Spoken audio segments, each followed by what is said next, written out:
Hello students, so this is our second lecture of kinematics. कल के lecture में हम लोगों ने इक्वेशन ऑफ ट्रैजेक्टरी तक पढ़ा था और मैंने ये वाला क्वेश्चन आपको होमवर्क में दिया था कि r is equal to 2 sin 3t i cap plus 2 1 minus cos 3t j cap है अगर, then what is the equation of trajectory. तो आपको पता है कि डिस्प्लेसमेंट वेक्टर r जो होता है, ये वेक्टर चैप्टर में पढ़ा है आपने, xi कैप प्लस वाई जे कैप होता है, प्लस जेड के कैप भी हो सकता है, पर यहाँ पे जेड एक्सिस मेंशन्ड नहीं है। तो देयरफॉर यहां से आप क्या लिख सकते हो, x is equal to 2 sin 3t।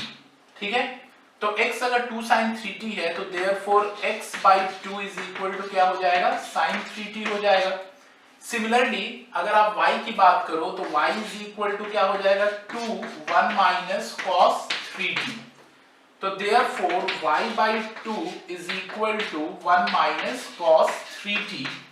और अगर आप लोग इसको लिखना चाहो यहाँ पर तो therefore आपके पास क्या हो जाएगा, क्योंकि y by 2 1 minus cos 3t लिखी हुई है, therefore cos 3t की वैल्यू क्या हो जाएगी, cos 3t is equal to 1 minus y by 2। Okay, सो ये x by 2 sin 3t है और cos 3t जो है 1 minus y by 2 है। अब 3t को अगर आप थीटा ले लो तो आपको पता है एक बात कि sin square theta plus cos square theta is equal to 1 होता है। Therefore sin square 3t plus cos square 3t equal to 1 हो जाएगा। और sin स्क्वायर 3t की वैल्यू क्या हो जाएगी, x स्क्वायर बाई 4, तो it is x square by 4 plus cos square 3t की जगह पे आप लोग क्या लिखोगे, 1 माइनस y बाई 2 का square and this is equal to 1। तो ये हमारी इक्वेशन ऑफ ट्रैजेक्टरी है, x square by 4 plus 1 minus y by 2 का whole square is equal to 1। तो ये हमारे कल के क्वेश्चन का आंसर है। ठीक है, अब हम मूव करते हैं डिस्टेंस एंड डिस्प्लेसमेंट में। Okay students, so our next heading is distance and displacement. तो डिस्टेंस एंड डिस्प्लेसमेंट में जाने से पहले हम लोग एक टर्म की जानकारी लेंगे, पोजीशन वेक्टर, जो कि हो सकता है कि पहले भी आप लोगों ने वेक्टर्स चैप्टर में पढ़ रखा है। तो बेसिकली मान लीजिए कि किसी भी पार्टिकल को आपको लोकेट करना है, तो किसी भी पार्टिकल को लोकेट करने के लिए सबसे पहली बात की कल मैंने क्या बताया था आपको कि एक फ्रेम ऑफ रेफरेंस चाहिए। फ्रेम ऑफ रेफरेंस में क्या होती है, कोऑर्डिनेट एक्सिस होती है और ऑब्जर्वर होता है जिसके पास एक टाइम कीपिंग डिवाइस होती है। ठीक है, पर वो टाइम कीपिंग डिवाइस का काम तब आने वाला है जबकि हम लोग rate of change of position देखेंगे कि पोजीशन कितनी जल्दी जल्दी बदल रहा है। अभी हम लोग केवल पोजीशन की जानकारी ले रहे हैं, तो टाइम कीपिंग डिवाइस की जरूरत नहीं है, केवल कोऑर्डिनेट एक्सिस की जरूरत है।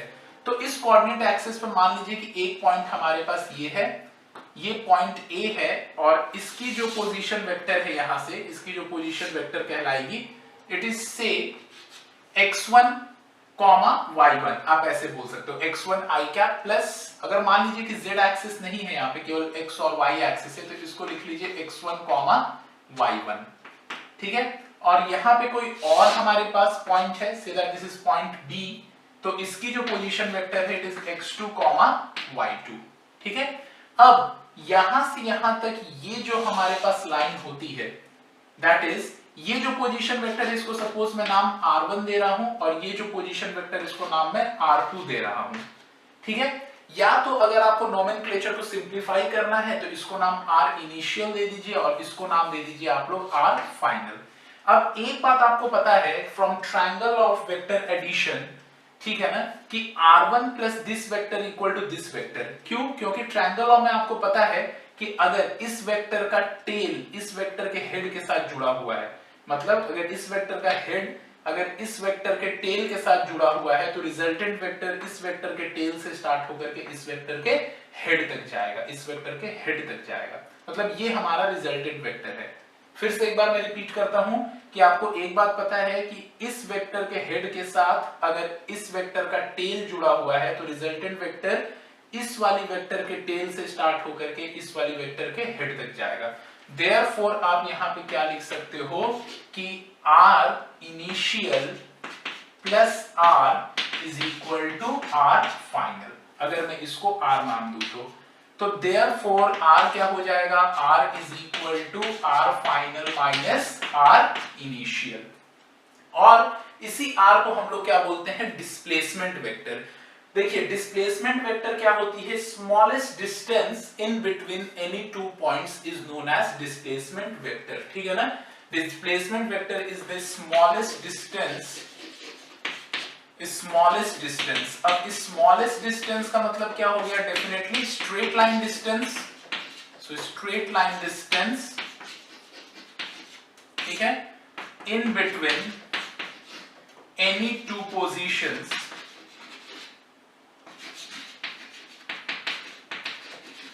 is known as displacement. So smallest distance in between any two positions is known as displacement, ठीक है। तो यहां पे आप डिस्प्लेसमेंट जो होगी वो स्ट्रेट लाइन डिस्टेंस होगी, smallest distance that is straight line distance in between any two positions is known as displacement. तो यहां पे आप देख सकते हो कि ट्रायंगल ऑफ वेक्टर एडिशन से क्या होगा, r initial plus r equal to r final, therefore r is equal to r final minus r initial. तो डिस्प्लेसमेंट को आप ऐसे भी बोल सकते हो, फाइनल पोजीशन वेक्टर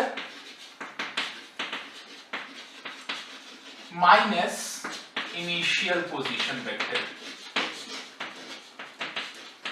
ठीक है।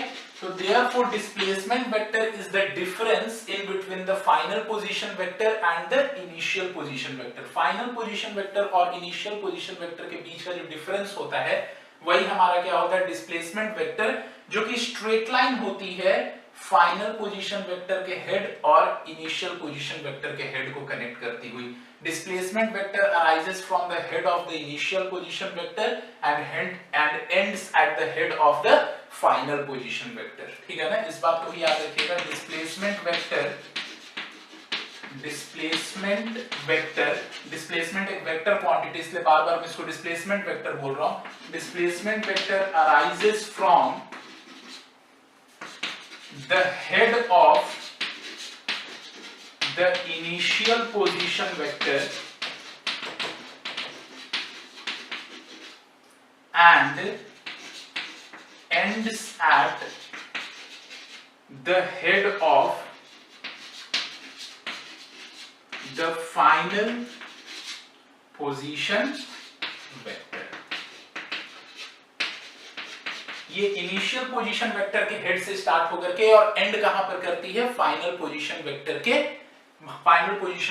के हेड पर एंड करती है। Okay, so these are the characteristic of displacement vector. Displacement vector is the smallest distance in between the final position vector and the initial position vector, ठीक है। तो इस बात को आप लोग ध्यान रखना है यहां पर। और एक बात ये मैं आपको बताना चाहूंगा कि पोजीशन वेक्टर क्या होता है। पोजीशन वेक्टर हालांकि आप लोग पढ़ चुके हो, ठीक है ना, वेक्टर्स चैप्टर में, बट फिर भी इसको ध्यान रखना, पोजीशन वेक्टर क्या होता है। तो position vector is a vector, position vector is a vector that is, you can say a straight line arising from origin, okay, arising from origin। So position vector is a vector that locates the point with respect to origin। तो origin के respect में किसी point की location जो देता है उसी को हम लोग क्या बोलते हैं, पोजीशन वेक्टर, ठीक है। तो पोजीशन वेक्टर जैसे r1 या r इनिशियल, यहाँ पे position vector of point x1, y1 है, और r फाइनल जो है वो position vector of point x2, y2 है। पोजीशन वेक्टर वो वेक्टर होता है जो पॉइंट को कहां से लोकेट करे, ओरिजिन से लोकेट करे, ठीक है। और इनिशियल पोजीशन वेक्टर और फाइनल पोजीशन वेक्टर जो है, इनके बीच का जो डिफरेंस होता है उसी को हम लोग क्या बोलते हैं, डिस्प्लेसमेंट वेक्टर। मतलब कि displacement vector starts from the head of the initial position vector and ends at the head of the final position vector, ठीक है ना। सो ये बेसिक जानकारी थी।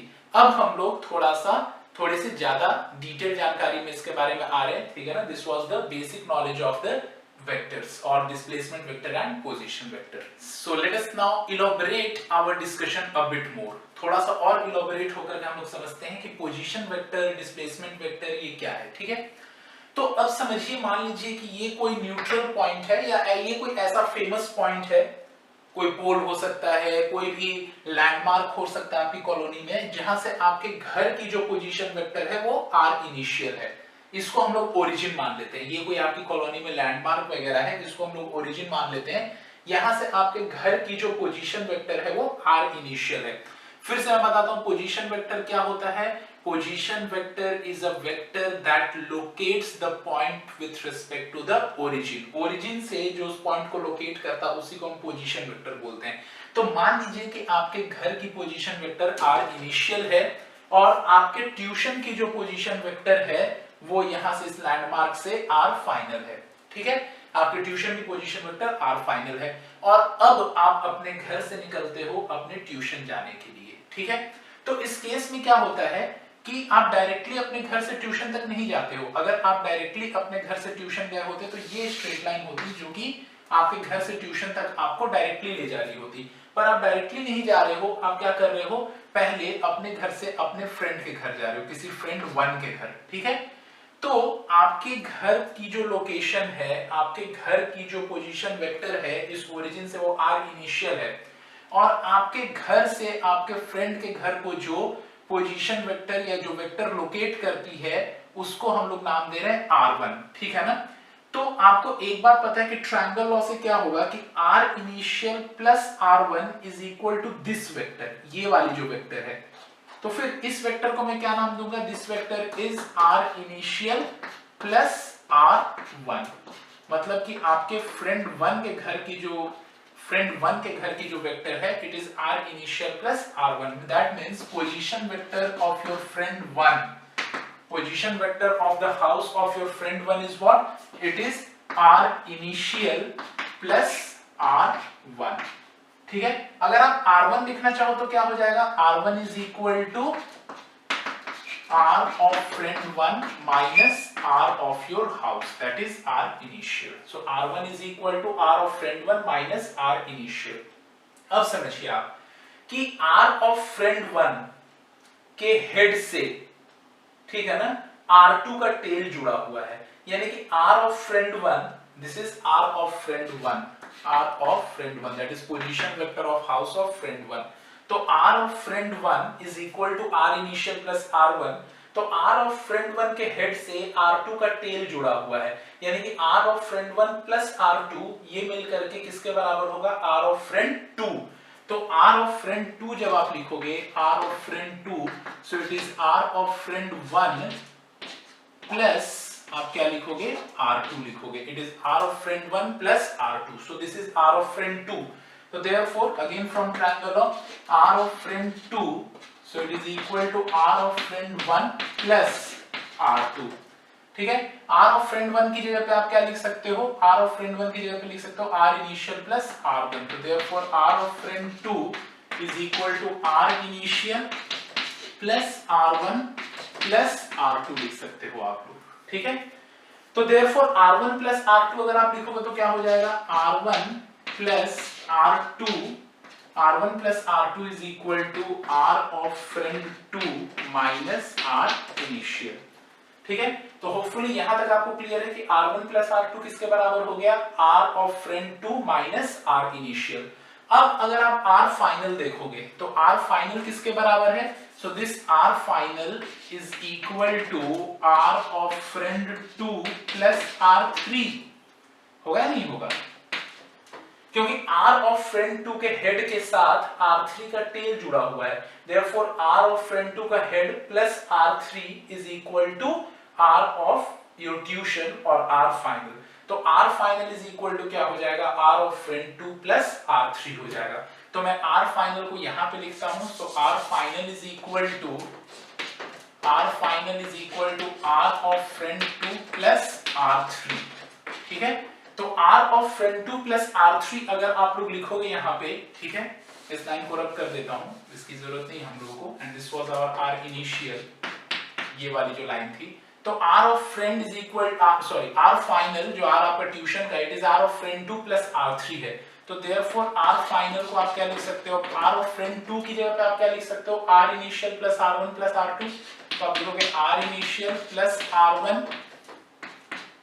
plus R2 ये तो r of friend 2 and plus क्या लिखोगे आप r3 लिखोगे, ठीक है ना। r ऑफ फ्रेंड 2 की जगह पे ये तीनों चीजें प्लस r3, देयरफॉर आप क्या लिख सकते हो r फाइनल माइनस और फिर क्या लिखोगे r इनिशियल, तो यहां पे आपके पास क्या हो जाएगा, it is r1 plus r2 plus r3, ठीक है। तो r final minus r initial is equal to क्या हो गया r1 plus r2 plus r3, पर ये वेक्टर फॉर्म में है। r final minus r initial is equal to r1 plus r2 plus r3, तो वेक्टर फॉर्म में r final minus r initial r1 plus r2 plus r3 का होने का मतलब ये हो गया कि r1 plus r2 plus r3 अगर आपको पॉलीगॉन लॉ से याद हो तो ये r1 के टेल से स्टार्ट होकर के r3 के हेड तक जाएगा, ठीक है ना। r1 plus r2 plus r3 will start from polygon law, ध्यान देना, will start from the tail of r1 and end at the head of R3 के हेड पे जाकर के खत्म होगा। यानी कि ये वाली जो लाइन मैंने बना रखी है, ये जो लाइन है यही है हमारी वेक्टर फॉर्म में R1 plus R2 plus R3, ठीक है। तो वेक्टर फॉर्म में यही लाइन है R1 plus R2 plus R3, जिसको आप R भी बोल सकते हो। So this is the displacement vector from your home to tuition. आपने कोई भी पाथ फॉलो किया हो, the displacement vector from home to tuition is r1 plus r2 plus r3 equal to r। ये कहां से स्टार्ट होगी, this will start from the tail of r1 and end at the head of r3, ठीक है ना। आप हमेशा इस बात को ध्यान देना पॉलीगॉन लॉ में कि कोई भी अगर आपके पास बहुत सारे वेक्टर है a plus b plus c plus d plus e, अगर ऐसे वेक्टर हैं तो इनका जो रिजल्टेंट होगा वो एक स्ट्रेट लाइन वेक्टर होगा, एक स्ट्रेट लाइन होगा जो कि a के टेल से स्टार्ट होकर के और कहां एंड करेगा, e के हेड पे जाकर के एंड कर जाएगा, ठीक है। यहां पर अभी ध्यान देने वाली बात जो है वो ये है, अगर हम लोग यहां पे ध्यान दें तो यहां पे एक अंतर आएगा, ठीक है ना। वो अंतर क्या है,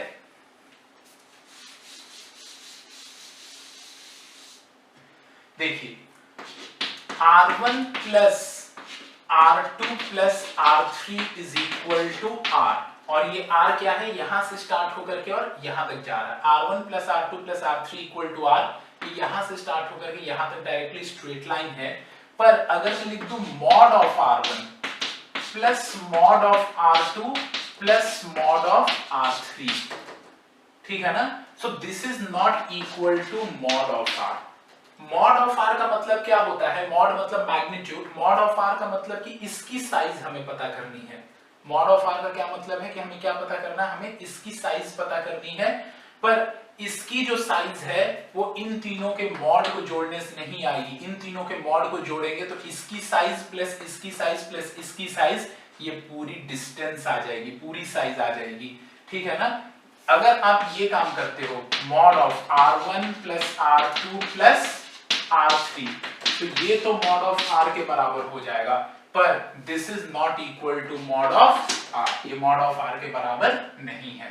तो इस बात को ध्यान रखना आप लोग, मॉड ऑफ r के बराबर क्या है, mod of r1 plus r2 plus r3, ये तो मॉड ऑफ r के बराबर है, लेकिन mod of r1 plus mod of r2 plus mod of r3 ये मॉड ऑफ r के बराबर नहीं है। किसके बराबर है, ये पूरी डिस्टेंस के बराबर है। ये समझ रहे हो आप लोग, यहाँ पे कोई वेक्टर एडिशन नहीं हो रहा, हम केवल साइजेस को ऐड कर रहे हैं। तो ये वाली साइज, ये वाली साइज और ये वाली साइज बिना डायरेक्शन कंसीडर किए हम ऐड कर देंगे, तो वो मॉड ऑफ r इसके साइज के बराबर नहीं आएगा। इसके साइज के बराबर तब आएगा जब आप डायरेक्शन को कंसीडर करते हुए जोड़ोगे, मतलब पहले आपने जोड़ दिया डायरेक्शन कंसीडर करते हुए, तो ये वाली चीज आ गई। अब इसकी जो साइज होगी वो मॉड ऑफ r कहलाएगी। ये क्लियर है आप लोगों को, ये बहुत जरूरी है। तो इसको अब मैं और डिटेल में आपको समझा रहा हूं, ठीक है, तो थोड़ा ध्यान देने की कोशिश कीजिएगा। ओके स्टूडेंट्स, सो अब और हम डिटेल में इसको थोड़ा सा देखते हैं। तो हमारे पास ये जो इनिशियल पोजीशन वेक्टर है और ये जो फाइनल पोजीशन वेक्टर है, इसके बीच में कोई व्यक्ति या कोई इंसान जो है वो एक कर्व्ड पाथ पे, ये हमारे पास एक कर्व्ड पाथ है, कर्व्ड पाथ पे चलता हुआ वो पहुंचा है from initial position to final position, वो एक कर्व्ड पाथ पे चलता हुआ पहुंचा है, ठीक है ना। एक बात कर्व के बारे में आप ध्यान रखना, कोई भी कर्व होती है वो छोटे छोटे स्ट्रेट लाइन से मिलकर के बनाई जा सकती है, हालांकि उन स्ट्रेट लाइंस की जो साइज है बहुत छोटी होनी पड़ेगी। For example what is a circle? A circle is a polygon having infinite sides, ठीक है ना। जैसे कि फॉर एग्जांपल एक पॉलीगन है स्क्वायर, ठीक है, उसके बाद उस पॉलीगन को आप और ज्यादा साइड्स प्रोवाइड करो, हेक्सागन कर दो, ऑक्टागन कर दो, डेकागन कर दो, तो आप देखो वो थोड़ी सर्कुलर होती जा रही है। वो अगर साइड्स को इनफाइनाइट कर दो तो कंप्लीट सर्कल में कन्वर्ट हो जाएगी। A circle is a polygon having infinite sides. इसका मतलब ये है कि कोई भी हमारे पास अगर कर्व है तो उस कर्व को हम लोग क्या कर सकते हैं, उस कर्व को छोटे छोटे स्ट्रेट लाइंस में हम लोग तोड़ सकते हैं। तो ये जो इंसान का जो कर्व पाथ था, वो कर्व पाथ पे अपने इनिशियल पोजीशन वेक्टर से या इनिशियल पोजीशन से फाइनल पोजीशन तक वो पहुंचा था कर्व पाथ पे चलता हुआ, ठीक है ना। तो उसके कर्व पाथ को हमने छोटे छोटे स्ट्रेट लाइन में तोड़ दिया है। इतने छोटे छोटे स्ट्रेट लाइंस में तोड़ा है उसको कि एक छोटी जो स्ट्रेट लाइन है वो बहुत ज्यादा छोटी है, ऑलमोस्ट टेंड्स टू जीरो। और कभी भी जो कोई साइज होता है जो इनफाइनाइट सिमली स्मॉल होता है, बहुत ज्यादा छोटा है, तो उसको सामने डी लगा करके लिखते हैं, स्मॉल डी। तो इसको छोटे छोटे स्ट्रेट लाइंस में तोड़ दिया। पहली स्मॉल स्ट्रेट लाइन है dr1, दूसरी dr2, फिर dr3, dr4, dr5 and so on, ऐसे छोटे छोटे हिस्सों में तोड़ दिया है, ठीक है। अब ये जो छोटे छोटे स्ट्रेट लाइंस हैं, ये छोटे छोटे वेक्टर्स हैं, ठीक है ना। ये छोटे छोटे वेक्टर्स में इसको हम लोगों ने तोड़ा है, ठीक है। तो अब अगर मान लो कि dr1 से लेकर के, और ये इतने छोटे छोटे हैं कि ऐसे कितने सारे आ जाएंगे, ऑलमोस्ट इनफाइनाइट आ जाएंगे, ठीक है ना। तो अगर मान लीजिए कि आपने क्या कर दिया यहाँ पे dr1 प्लस dr2 ऐसे आप जोड़ते गए, plus dr3 and so on, ऐसे अगर आपने जोड़ दिया। अब ये वेक्टर फॉर्म में आप इनको जोड़ रहे हो। वेक्टर फॉर्म में जोड़ने का मतलब है कि polygon law of vector addition को फॉलो करेंगे।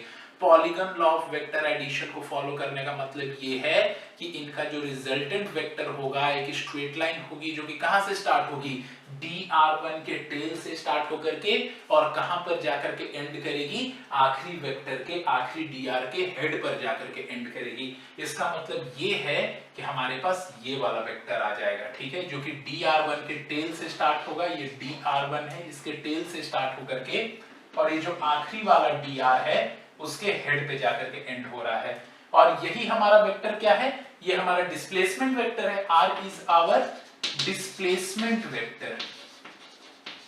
क्यों ये हमारा डिस्प्लेसमेंट वेक्टर है? क्योंकि आप देख सकते हो कि हमने जैसे ही आज का लेक्चर स्टार्ट हुआ था पहली चीज ही यही पढ़ी थी कि r final minus r initial is equal to r, that is our displacement vector, that is final position vector minus initial position vector हमारा displacement vector होगा। यानी कि displacement vector को लिखने का एक और तरीका आ गया हमारे पास, r is equal to dr1 plus dr2 अब till ऐसे चलता रहेगा। ये मतलब कि r is equal to infinite quantities को कैसे जोड़ते हैं हम लोग, इंटीग्रेशन का यूज करके। तो r is equal to integration of dr। तो r is equal to integration of dr, और इसको आप और क्या लिख सकते हो, this can be written as r final minus r initial। तो डिस्प्लेसमेंट वेक्टर को लिखने के ये तीन तरीके हैं, that is r, जिसको आप लिख सकते हो इंटीग्रेशन ऑफ dr, या तो क्या लिख सकते हो r final minus r initial। अब आप मुझे एक बात बताइए यहाँ पर, ठीक है ना, जो कि बहुत ज्यादा जरूरी है, वो ये है कि क्या अगर हम लोग r इज इक्वल टू, क्या हम r इज इक्वल टू ऐसे लिख सकते हैं, r is equal to dr1 का मॉड प्लस dr2 का मॉड एंड सो ऑन, क्या ऐसे लिख सकते हैं हम लोग? तो नहीं, ऐसे नहीं लिख सकते। r is not equal to mod of dr1 plus mod of dr2, क्योंकि अब ये polygon law of vector addition को फॉलो नहीं करेगा। अब क्या हो जाएगा यहाँ पे कि अब केवल आप साइजेस को जोड़ रहे हो, तो केवल साइजेस को जोड़ोगे तो ये पूरी पाथ लेंथ जुड़ जाएगी, मतलब कि अभी स्केलर्स ऐड हो रहे हैं, केवल और केवल साइजेस ऐड हो रही हैं, तो ये r नहीं आएगा, ये आ जाएगी पूरी distance. Is not now displacement, this is distance covered. तो distance covered is equal to mod of dr1 plus mod of dr2 and so on, ठीक है ना। तो यानी कि डिस्टेंस कवर्ड और डिस्प्लेसमेंट में क्या अंतर है? अभी अगर आपने देखा तो यहाँ पे डिस्प्लेसमेंट जो आप लिखोगे यहाँ पे, अगर मैं लिखना चाहूँ डिस्प्लेसमेंट, तो डिस्प्लेसमेंट वेक्टर यहीं पे लिख देता हूँ, displacement vector is equal to R final minus R initial, जिसको आप और क्या लिख सकते हो, इंटीग्रेशन ऑफ डी आर। लेकिन अगर आप डिस्टेंस लिखना चाहो, distance is not a vector, तो डिस्टेंस लिखना चाहो तो it is integration of mod of D are.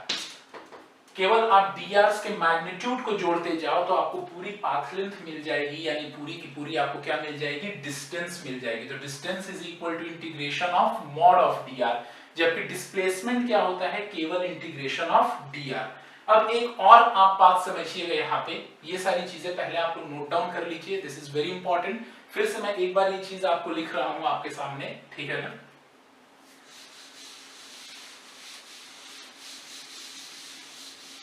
Video pause करके इन चीजों को आप नोट डाउन कर लेना, ठीक है। तो इंपॉर्टेंट ये है कि अब अगर मैं डिस्प्लेसमेंट लिखूं तो डिस्प्लेसमेंट के लिए मैं क्या लिखूंगा, डिस्प्लेसमेंट इज इक्वल टू, आप लिख सकते हो R final minus R initial, जिसको लिख सकते हो मॉड ऑफ डी आर का इंटीग्रेशन, ठीक है ना। That is R is equal to R final minus R initial, that is integration of dr, ठीक है। लेकिन अगर मान लीजिए आपको डिस्प्लेसमेंट की साइज पता करनी है, what is the magnitude of displacement, तो मैग्नीट्यूड ऑफ डिस्प्लेसमेंट क्या हो जाएगा, r का मैग्नीट्यूड, r का मैग्नीट्यूड यानी कि मैग्नीट्यूड ऑफ r फाइनल, ठीक है ना, माइनस r इनिशियल, ठीक है ना। That can be written as what, this can be written as integration of और magnitude of integration of dr, ठीक है। Magnitude of integration of dr लिख सकते हो आप इसको, that is mod of r is equal to r final minus r initial, that is magnitude of integration of dr। इसका मतलब ये डिस्प्लेसमेंट की साइज है, ठीक है। लेकिन अगर आप लोग ऐसे लिख देते हो, ठीक है ना, integration of magnitude of dr, ठीक है ना, तो ये डिस्प्लेसमेंट की साइज नहीं है, ये पूरी डिस्टेंस है, ठीक है ना। This is equal to distance covered, ये डिस्टेंस कवर्ड है, ठीक है ना। इस बात को आप ध्यान रखना कि इन दोनों चीजों में अंतर है, ठीक है ना। That is integration of mod of dr is not equal to mod of integration of dr, ठीक है ना। Integration of mod of dr जो है, मॉड ऑफ dr का इंटीग्रेशन जो है, दिस इज डिस्टेंस, ये डिस्टेंस कवर्ड है, ठीक है ना। And this is equal to magnitude of displacement, ये कहलाती है मैग्नीट्यूड ऑफ डिस्प्लेसमेंट। तो ध्यान देने वाली बात है कि magnitude of displacement is not equal to distance covered in general. एक बार केवल magnitude of displacement distance covered के बराबर होती है, वो तब होती है जबकि पार्टिकल स्ट्रेट लाइन में चलता है बिना अपनी डायरेक्शन को चेंज किए, ठीक है ना। तो इस बात को आप लोग ध्यान रखना है, इसको वापस एक बार नोट डाउन कर लीजिए, ठीक है। मैं आपके लिए एक बार और बोर्ड पे इसको लिख दूंगा, पहले इसको आप लोग वीडियो को पॉज करके इसको नोट डाउन कर लीजिए आप लोग, ओके।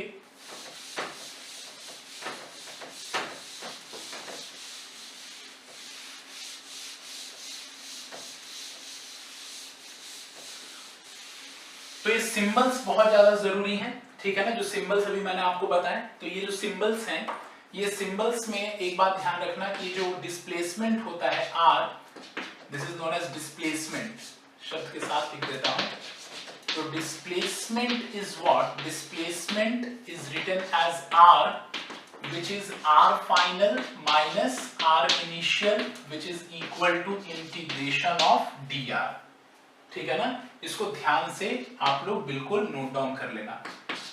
डिस्प्लेसमेंट्स मैग्नीट्यूड, या तो आप लिख सकते हो मैग्नीट्यूड ऑफ डिस्प्लेसमेंट,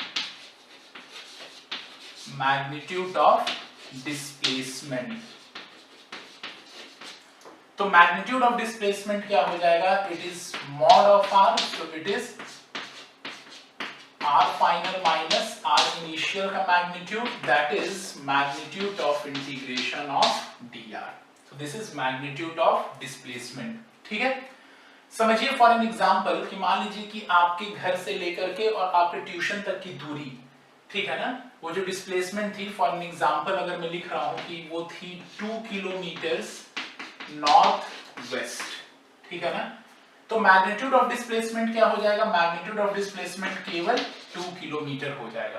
पर 2 किलोमीटर में आप नहीं पहुंच गए थे, क्योंकि ऐसा तो नहीं है कि आपके घर से बिल्कुल एक रोड निकलती है सारी दीवारें तोड़ती हुई और बिल्कुल ट्यूशन में जाके घुस जाती है, ऐसा नहीं है। आप कोई रास्ता फॉलो करते हुए जाते होगे। तो अब हम डिस्टेंस कवर्ड की बात करेंगे, कितना डिस्टेंस आप कवर्ड करते हो अपने घर से लेकर के ट्यूशन तक। तो डिस्टेंस कवर्ड के लिए आप क्या लिखोगे, इट इज इंटीग्रेशन ऑफ, और it is rather integration of mod of dr, ठीक है ना। तो integration of mod of dr जो है, और ये हो सकता है कि 3 किलोमीटर आ जाए, ठीक है ना। लेकिन एक बात हमेशा ध्यान रखना कि integration of mod of dr will always be greater than equal to mod of integration of dr, ठीक है ना। mod of integration of dr से हमेशा integration of mod of dr बड़ी रहेगी या बराबर हो सकती है। बराबर कब होगी, जब पार्टिकल स्ट्रेट लाइन में चल रही है बिना अपने डायरेक्शन को चेंज किए। तो it is worth noting that integration of mod of dr, that is distance covered, is always greater than equal to the magnitude of displacement. केवल एक केस में बराबर होती है, जबकि पार्टिकल स्ट्रेट लाइन में चलती है बिना अपने डायरेक्शन को चेंज किए। और एक बात आप ध्यान रखना कि ये वाली चीज, दिस कैन बी जीरो, ठीक है ना, कैन बी जीरो, ठीक है ना, ये भी जीरो हो सकता है, this can be zero, and in fact it can be negative also, पर ये हमेशा पॉजिटिव होगा। It can only be positive, ठीक है ना। ये केवल और केवल क्या हो जाएगा, पॉजिटिव हो जाएगा। ये मैग्नीट्यूड है तो ये जीरो हो सकता है और ये पॉजिटिव हो सकता है, और ये जीरो भी हो सकती है एंड पॉजिटिव भी हो सकती है एंड नेगेटिव भी हो सकती है। तो ये जो चीज आपके पास लिखी हुई है, integration of dr can be zero, positive और negative. Mod of integration of dr जो कि मैग्नीट्यूड ऑफ डिस्प्लेसमेंट है, कैन बी जीरो और पॉजिटिव। ये जीरो हो सकता है या तो क्या हो सकता है, positive. This can only be positive, क्योंकि ये डिस्टेंस कवर्ड है, ठीक है। तो ये वाली चीज आप ध्यान रखना, ये हमेशा डिस्टेंस कवर्ड हमेशा डिस्प्लेसमेंट के मैग्नीट्यूड से बड़ी होती है। केवल एक केस में बराबर होती है कि जबकि पार्टिकल स्ट्रेट लाइन पे चलता है बिना अपने डायरेक्शन को चेंज किए, ठीक है। उसके बाद अगर हम नेक्स्ट पॉइंट पर आए कि difference in between distance and displacement,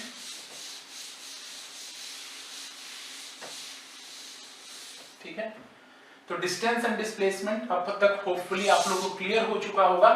तो पहला है distance. Distance is a scalar quantity, distance is a scalar quantity. Distance जो होती है स्केलर क्वांटिटी होती है। डिस्प्लेसमेंट की अगर हम बात करें, displacement is a vector quantity.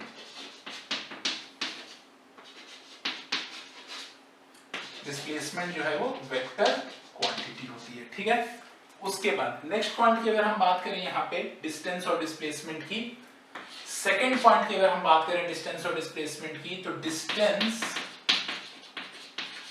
Covered can only be positive, ठीक है ना। अब अगर हम लोग इसकी बात करें तो displacement can be positive, negative और जीरो। ये पॉजिटिव, नेगेटिव या जीरो कुछ भी हो सकता है, ठीक है। थर्ड पॉइंट की बात करें, in between two points there can be infinite ways to cover the distance, ठीक है ना। दो पॉइंट्स के बीच में इनफाइनाइट वेज से आप डिस्टेंस कवर कर सकते हो। देयरफॉर दो पॉइंट्स के बीच में इनफाइनाइट पॉसिबल डिस्टेंसेस हो सकती हैं। इधर से घूम के जाओ, ऐसे जाओ, इधर नीचे से जाओ, लेकिन in between two points there is only one possible, there is only one possible displacement, केवल एक पॉसिबल डिस्प्लेसमेंट होता है जिसको आप शॉर्टेस्ट डिस्टेंस बोलते हो या तो स्ट्रेट लाइन डिस्टेंस बोलते हो, ठीक है ना। उसके बाद पॉइंट नंबर 4 में distance covered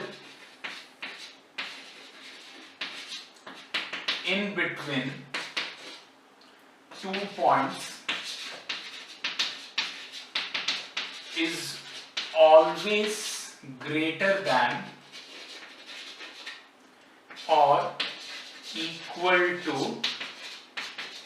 the displacement or magnitude of displacement is always greater than or equal to the magnitude of displacement, ठीक है। वैसे ही आप लोग यहां पर लिख सकते हो सेम इसका उल्टा कि डिस्प्लेसमेंट और magnitude of displacement in between any 2 points, magnitude of displacement in between any 2 points is always less than or equal to the distance covered in between those 2 points, ठीक है ना। तो और भी इसमें चीजें हो सकती हैं, ठीक है, बट बेसिकली यही 4 पॉइंट्स जो होते हैं सारे डिफरेंसेस को कवर कर लेते हैं। तो आज हम लोगों ने डिस्टेंस एंड डिस्प्लेसमेंट को बहुत डिटेल में कवर किया है। तो कल का लेक्चर और आज का लेक्चर बहुत अच्छे से पढ़िएगा क्योंकि ये फाउंडेशन स्टोन है, बिल्डिंग ब्लॉक्स है काइनेमेटिक्स में एंट्री के लिए। कल इसके ऊपर हम लोग न्यूमेरिकल्स करेंगे और डिटेल डिस्कशन डिस्प्लेसमेंट के ऊपर करेंगे कि डिस्प्लेसमेंट पोजीशन वेक्टर्स पे डिपेंड नहीं करती है, कोई भी पोजीशन सेलेक्ट कीजिए, किन्हीं 2 पॉइंट के बीच का जो डिस्प्लेसमेंट है उस पर नहीं डिपेंड करेगा, एटसेट्रा, और कल डिटेल डिस्कशन करेंगे। बट आज के लेक्चर को बार-बार देखिएगा और बिल्कुल कंठस्थ कर लीजिएगा by heart the lecture which you studied today so that you have a very strong foundation into the kinetics, okay, or into the kinematics. Thank you.